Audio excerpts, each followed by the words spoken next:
Well, the biggest jumps fixture of the season so far takes place at Cheltenham this weekend, the Paddy Power Open meeting, and Paddy himself is here to take an early look at the best betting opportunities of the weekend. Paddy, we'll start with the Gold Cup and long run. David Pipe described as a certainty midweek for the race.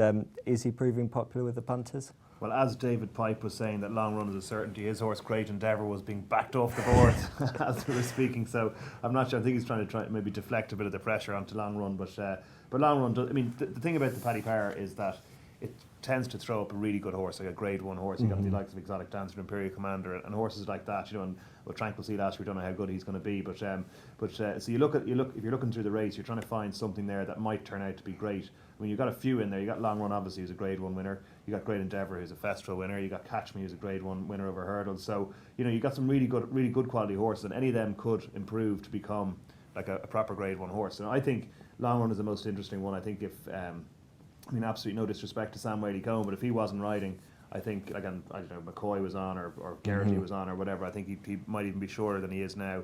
And I think, you know, like, I think probably wrongly, because he's ridden some big race winners, but punters are kind of thinking, oh, they're a bit worried about the jockey, but taking his claim into account is interesting. But there's been so much money for Great Endeavour. You got to think that he's been laid out for this like since he won at the festival. So I mean, he's, you know, potentially he's very, very well handicapped, and you know, they say weight stops train, so maybe Long Run won't be able to give all that weight away. But the one thing about this race is that despite it being sponsored by us, it's a terrible race for bookies. The results are always terrible in this race. Are there anything at big prices, bigger prices, the likes of Poquelin, second in the race last year, Little Josh already been among the winners this season, any of them getting backed at all? There's been a few quid around for Pigeon Island, actually, for Nigel Twiston-Davies, who obviously is the top current trainer at this meeting, so he's a man to follow over the weekend. He was 33 and 40 to 1 there a few days ago, and he's into 16 to 1 now. I mean, I wouldn't say it's a mad plunge or anything like that, but there just has been money. He's obviously he wants a bit softer ground, so the more rain the better for him. Of the bigger price ones, I mean, Mad Max is tipped up in the post today, or talked up in the post today by Geraghty. There's been a few quid around this morning for that. Poquelin hasn't really been popular with punters just yet, because I mean, carrying top weight and all that, people are kind of thinking, you know, that maybe it might be a bit too much for him.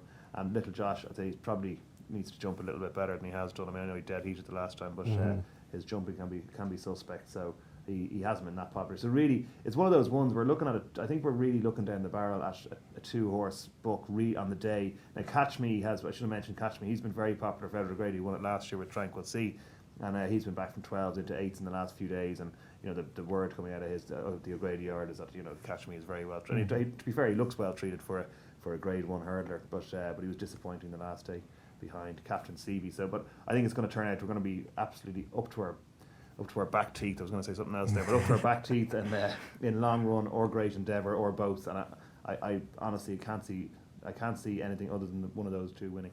Okay, well, looking at the Sunday's big race, the Greatwood handicap hurdle, you were at the Philip Hobbs yard yesterday. What's the news on Minora? Yeah, he's pretty sweet on Minora. I mean, he's kind of saying, he's saying that he hopes Minora is a champion hurdle horse, and if you're a champion hurdle horse, he's got to be winning the Greatwood, so he's got to at least go close. So I mean, he'd be at his charity bet on Minora each way.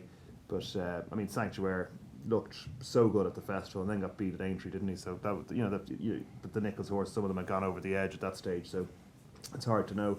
Now Minora he hasn't been well backed anti-post at all, really, to be honest with you. He's carrying plenty of weight and giving away plenty of weight, but it was one of those ones that, because he was a little bit of a surprise at the festival, in fact, one of my favourite horses ever saved us a bloody fortune that day. But he hasn't been that popular with punters. But I think he's the one they have to beat, to be honest. I mean, he's a supreme winner. He's like Hobbs has a little twinkle in his eye when he's talking about him. You know, he doesn't want to talk up his chances too much, but he was quietly confident, I think. And what of the others? Any bigger prices getting backed at all? Well, Many Rivers to Cross was quite well backed. It's third favourite now, so it's already a bigger price. It's about 7 to 1 shot. That was quite well backed the last few days. That's Alan King's, and so that's an interesting one maybe. And another one there at huge prices was Alafi, who's been backed into to 20 to 1, and it may shorten again. It's an interesting one because it was backed at 33 and 40 to 1. So it's one that's obviously well fancied as well. And if I asked you to name that one horse that would be your best bet of the weekend, which would it be? Well, the other thing, actually, there's one to pick out of the Hobbs stable visit yesterday. He was very, very sweet on Dunraven Storm to beat Q Card actually on the Friday. So, which I think is interesting, because Q Card's going to be odds on. so he could be a decent price. For me, I have to say, I think Long Run's going to win the Paddy Power.